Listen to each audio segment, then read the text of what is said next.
Hi friends, வணக்கம். Welcome back to my channel. இன்னைக்கு நம்ம சேனல்ல பீட்ரூட் முட்டை வச்சு சூப்பரான ஒரு சைட் டிஷ் ரெசிபி எப்படி பண்றதுன்னு பார்க்கலாம். அதுக்கு பாத்தீங்கன்னா நான் வந்து மண் சட்டி அடுப்புல வச்சிருக்கேன். எண்ணெய் காஞ்சதும் ஒரு 1/2 டீஸ்பூன் அளவுக்கு கடலை பருப்பு, 1/2 டீஸ்பூன் அளவுக்கு உளுத்தம் பருப்பு சேர்த்திருக்கேன். இப்போ ஒரு 1/2 டீஸ்பூன் அளவுக்கு கடுகு சேர்த்திருக்கேன். இது மூணும் சேர்த்துட்டு நல்லா ஒரு 2 நிமிஷத்துக்கு வந்து இது ஃப்ரை ஆகட்டும். இப்போ ஒரு 1/2 டீஸ்பூன் அளவுக்கு சின்ன சீரகம் வந்து சேர்த்திருக்கேன். அதையும் சேர்த்துட்டு நல்லா வந்து கலந்து கொடுத்துருங்க. கூடவே ஒரு 5ல இருந்து 6 பல் பூண்டு வந்து நல்லா ஒண்ணும் பாதியுமா நசுக்கிட்டு அதையும் சேர்த்துக்கோங்க. ரொம்ப டேஸ்டியான ரொம்ப சூப்பரான ஒரு ஃப்ளேவர் கொடுக்குங்க இந்த ரெசிபிக்கு. நீங்க பூண்டு வந்து இந்த மாதிரி நசுக்கிட்டு சேர்த்துக்கோங்க. இப்போ ஒரு 2 பச்சை மிளகாயை வந்து சின்ன சின்ன பீசஸா வந்து கட் பண்ணி வச்சிருக்கேன். சோ நான் அதையும் சேர்த்துக்கறேன். இதெல்லாம் சேர்ந்து வதங்கட்டும். இந்த மாதிரி பூண்டெல்லாம் நீங்கள் முன்னாடியே போட்டுட்டீங்க அப்படின்னா நல்ல ஒரு ஃப்ளேவர் கிடைக்கும் பீட்ரூட்டில். இப்போ கொஞ்சமாக வந்து தேவையான அளவுக்கு கருவேப்பிலை சேர்த்துக்கலாம். கருவேப்பிலை வந்து நல்லா வெடிச்சதுக்கு அப்புறமா 2 வெங்காயத்தை வந்து நான் கட் பண்ணி எடுத்திருக்கேன். இப்போ அதையும் சேர்த்துக்கலாம். சேர்த்துட்டு இது எல்லாத்தையுமே நல்லா வந்து வதக்கி விடுங்க. ஒரு 2ல இருந்து 3 நிமிஷம் வரைக்கும் வதங்கினா போதும். ரொம்ப நேரம் வதங்கணும்னு அவசியம் இல்லை.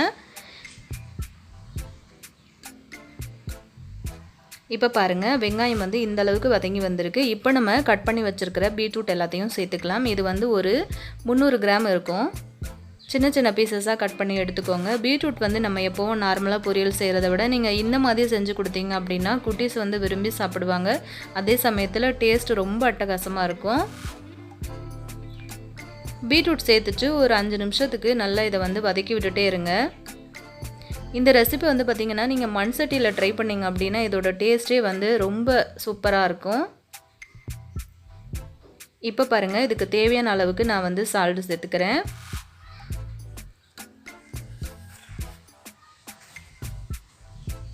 இப்போ 2ல இருந்து 3 நிமிஷத்துக்கு நம்ம மூடி போட்டு மூடி வச்சிடலாம். இப்போ ஓப்பன் பண்ணி பார்த்தீங்க அப்படின்னா பாதி அளவுக்கு வந்து பீட்ரூட் வந்து நல்லா வதங்கி வந்திருக்கு.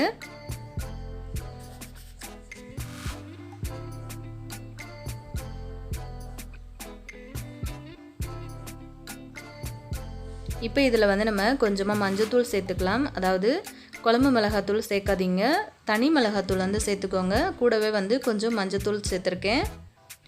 1 டீஸ்பூன் அளவுக்கு இருக்கும். நல்லா இது எல்லாத்தையும் சேர்த்துட்டு ஒரு முறை வந்து இந்த மாதிரி நல்லா கலந்து கொடுத்துருங்க. இப்போ வந்து ஒரு 1/2 டீஸ்பூன் அளவுக்கு நான் வந்து மிளகுத்தூள் வந்து சேர்த்துருக்கேன். அதையும் சேர்த்துட்டு நல்லா வந்து கலந்து கொடுங்க. ஏன்னா நம்ம முட்டை சேர்க்கறதுனால மிளகு பொடி சேர்த்தோம் அப்படின்னா அதோட ஃப்ளேவர் வந்து ரொம்ப சூப்பராக இருக்கும். அதனால நான் வந்து மிளகுத்தூள் வந்து சேர்த்துருக்கேன். இப்போ நம்ம எடுத்து வச்சிருக்கிற 2 முட்டையை ஒன்றொன்னா உள்ளே சேர்த்துக்கலாம். இந்த மாதிரி முட்டை வந்து சேர்த்து செய்யும்போது அவ்வளோ சூப்பராக இருக்குங்க. கண்டிப்பாக இதே மாதிரி நீங்கள் வெண்டைக்காயில் கூட நம்ம செய்வோம் இல்லையா, அதே மாதிரி பீட்ரூட்டில் உருளைக்கிழங்குல இந்த மாதிரி காய்கறிகள்லாம் நம்ம வந்து எக் சேர்த்து சூப்பராக பொரியல் செய்யலாம். நான் எடுத்த 300 கிராம் பீட்ரூட்டுக்கு வந்து 2 முட்டை வந்து கரெக்டாக இருந்துச்சு. போட்ட உடனே வந்து முட்டையை கலரி விட்டுறாமல் ஒரு 2 நிமிஷத்துக்கு அப்படியே விட்டுருங்க. ஒரு 2 நிமிஷத்தில் பாதி அளவுக்கு அந்த முட்டை வந்து குக் ஆனதுக்கு அப்புறமா நீங்கள் வந்து இந்த மாதிரி கலந்து கொடுத்துடலாம். அப்போ தான் வந்து முட்டை ரொம்ப உடஞ்சி உதிரி ஆகாமல் கொஞ்சம் பீஸாக இருக்கும். ஒரு 2 நிமிஷத்துக்கு வந்து மூடி விட்டுருங்க.